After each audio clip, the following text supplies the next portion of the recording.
வணக்கம். TN education YouTube சேனல்லிருந்து பைத்தானை பற்றி நிறைய வீடியோக்களை தமிழில் வெளியிட்டுருக்கிறோம். இந்த வீடியோனுடைய தலைப்பு ஃபில்ட்-இன் ஃபங்க்ஷன்ஸ். இந்த வீடியோனுடைய நோக்கம் என்ன? இதிலேருந்து நம்ம என்னெல்லாம் கற்றுக்க போகிறோம். What is built in function? Built in ஃபங்க்ஷன்னா என்ன? அதில் என்னென்ன ஃபங்க்ஷன்லாம் இருக்குது, அவனுடைய விளக்கம் என்ன, எப்படி பயன்படுத்துறது, உதாரணம், இதெல்லாம் நம்ம கற்றுக்க போகிறோம். முதல்ல நாம் பில்ட்-இன் ஃபங்க்ஷன் என்னென்னு தெரிஞ்சுக்கோம். What are built in functions? அது யூசர் டிஃபைன் ஃபங்க்ஷன் சொன்னால், ஒரு யூசர் அவருடைய விருப்பப்படி எந்த ஃபங்க்ஷனையும் டிஃபைன் பண்ணிக்கலாம், பேர் கொடுத்துக்கலாம், எப்படி டிஃபைன் பண்ணுறங்கிறதையும் முடிவு பண்ணிக்கலாம்.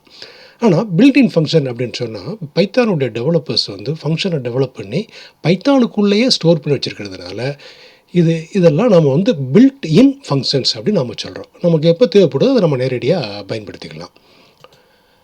நாம் இப்போ சில பில்ட்-இன் ஃபங்க்ஷன்ஸை பார்க்கலாம்.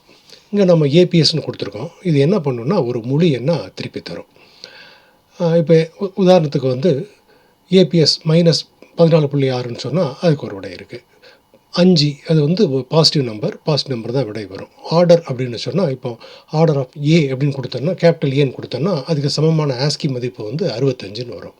சிஹெச்ஆர்னு கொடுத்தோன்னா அதனுடைய சமமான யூனிகோடு மதிப்பு 65க்கு சரியாக சமமான மதிப்பு கேபிட்டல் ஏ வரும்.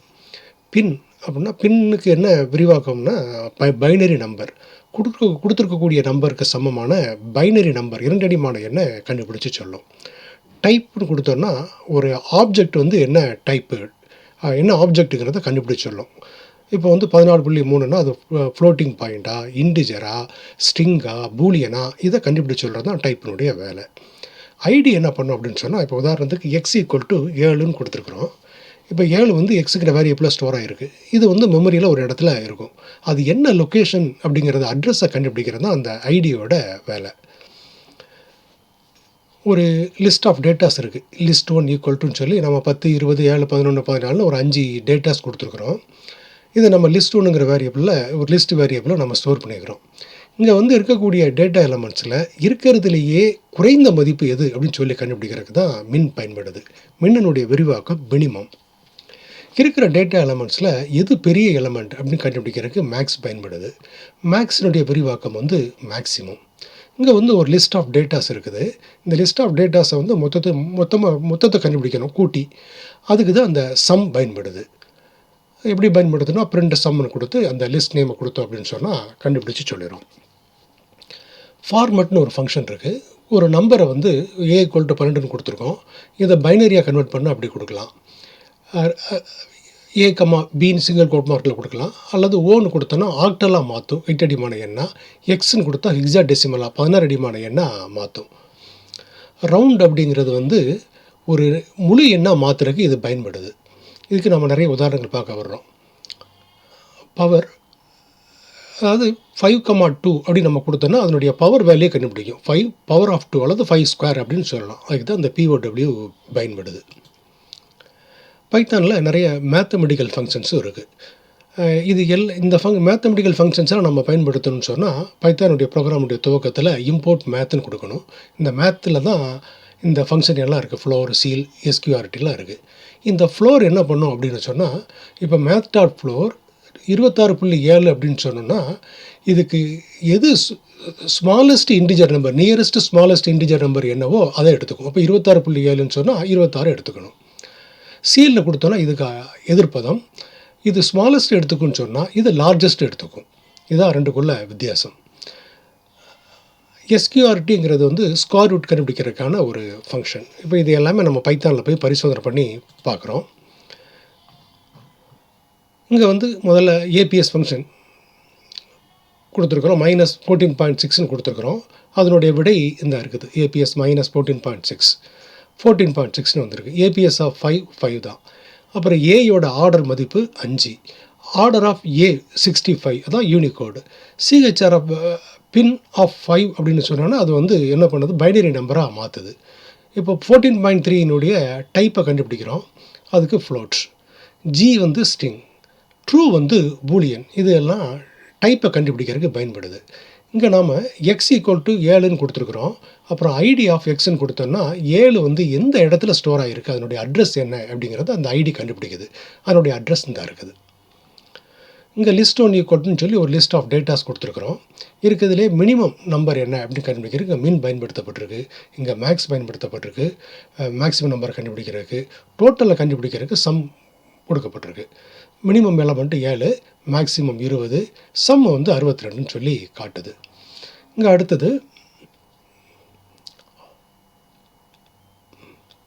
12 இன் பைனரி அப்படின்னா ஒரு 12 ஒரு நம்பர் இருக்குது, அதை பைனரியாக மாற்றுறதுக்கு ஃபார்மட் ஃபங்க்ஷன் கூட யூஸ் பண்ணலாம். A, B அப்படின்னு நம்ம கொடுத்தோன்னா B ஸ்டாண்ட்ஸ் ஃபார் பைனரி, இரண்டடிமான எண்ணாக மாற்றும். பிக்கு பதிலாக ஓன் கொடுத்தா ஆக்டலாக மாற்றும், எக்ஸ்ன்னு கொடுத்தா ஹெக்ஸாடெசிமலாக மாற்றும், எஃப்னு கொடுத்தா ஃப்ளோட்டிங் பாயிண்ட்டாக மாற்றும். இதாக இருக்குது பைனரி. 18க்கு சமமான ஆக்டல் நம்பர் 14, ஹெக்ஸாடெசிமல் C, 12 இன் ஃப்ளோட்டிங் பாயிண்ட், இது வந்து ஃப்ளோட்டிங் பாயிண்ட் நம்பர். இங்கே நம்ம ரவுண்டு கொடுத்துருக்குறோம். ரவுண்டு 13.9 அப்படின்னு சொல்லியாச்சுன்னா அந்த நம்பரை வந்து ரவுண்ட் ஆஃப் பண்ணும். அதாவது நியரஸ்ட் இன்டிஜராக 13.9 அப்படின்னு சொல்லியாச்சுன்னா அதனுடைய நியரஸ்ட் இன்டிஜர் வந்து 14 இல்லையா, அப்போ 14 சொல்லி வருது. இங்கே 13.3னா நியரஸ்ட் இன்டிஜர் 13, அதனால தான் இங்கே 13 வந்திருக்கு. ரவுண்டு 13.3 13 வந்திருக்கு. அடுத்தது -13.9 அப்படின்னு சொல்லியாச்சுன்னா அதை ரவுண்ட் ஆஃப் பண்ணுது. ஸோ இதை ரவுண்ட் ஆஃப் பண்ணும்போது -14 வரும். -13.3னா நியரஸ்ட் இன்டிஜர் நம்பர் வந்து -13, அதனால் இங்கே -13 வந்திருக்கு. இங்கே R1 ஈக்குவல் டு 11.89 கொடுத்துருக்குறோம். இங்கே 2 பேராமீட்டர் இருக்குது, அதே ரவுண்டு தான் யூஸ் பண்ணியிருக்கிறோம். இங்கே 0 அப்படின்னு சொல்லி ஒரு பேராமீட்டர் கொடுத்துருக்குறோம், இங்கே 1 கொடுத்துருக்கோம், இங்கே 2 கொடுத்துருக்கோம். 0ன்னு கொடுத்தா டாட், அதாவது டெசிமல் இன்டிஜரை மீன் பண்ணுது. டெசிமலுக்கு அப்புறம் எத்தனை இன்டிஜர் வேணும். 0ன்னு கொடுத்தா 0ன்னு இருக்கும், 1ன்னு கொடுத்தா ஒரே ஒரு இன்டிஜர் தான் எடுத்துக்கும் டெசிமலுக்கு அப்புறம், 2ன்னு கொடுத்தா டாட்டுக்கு அப்புறம் 2 டெசிமல் இன்டிஜர் வந்து எடுத்துக்கும். ஸோ இதுதான் ரவுண்டோட மதிப்பு 11.89. இப்போ நம்ம வந்து மேத்தமெட்டிக்கல் ஃபங்க்ஷன்ஸ் பார்க்குறோம். இப்போ G equal to 26.7, H equal to -26.7, I equal to -23.2 அப்படின்னு நம்ம கொடுத்துருக்குறோம்.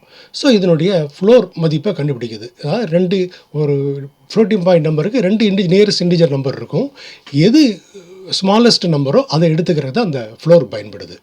இதே இது சீல் என்ன பண்ணுதுன்னா நியரஸ்ட் லார்ஜஸ்ட் நம்பரை எடுத்துக்குது. இது ஸ்மாலஸ்ட் எடுத்துக்கும், இது லார்ஜஸ்ட்டை எடுத்துக்கும். இந்த ரெண்டுக்குள்ள வித்தியாசம் தான். இதுக்கான விடைகள் எல்லாம் அங்கே கொடுக்கப்பட்டிருக்கு. ஸ்கொயர் ரூட் வந்து எஸ்கியூஆர்டி வந்து ஸ்கொயர் ரூட் கண்டுபிடிக்கிறதுக்கு பயன்படுது. இப்போ எஸ்கியூஆர்டி ஆஃப் 5ன்னு கொடுத்தோன்னு சொன்னால் அதனுடைய ஸ்கொயர் ரூட்டை கண்டுபிடிச்சி இங்கே சொல்லுது.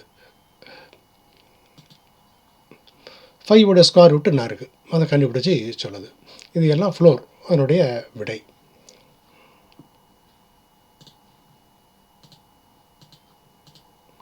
நன்றி. இந்த வீடியோ உங்களுக்கு பிடிச்சதுன்னு சொன்னால் சப்ஸ்கிரைப் பட்டனை கிளிக் பண்ணுங்கள், மற்றவங்களோட ஷேர் பண்ணுங்கள்.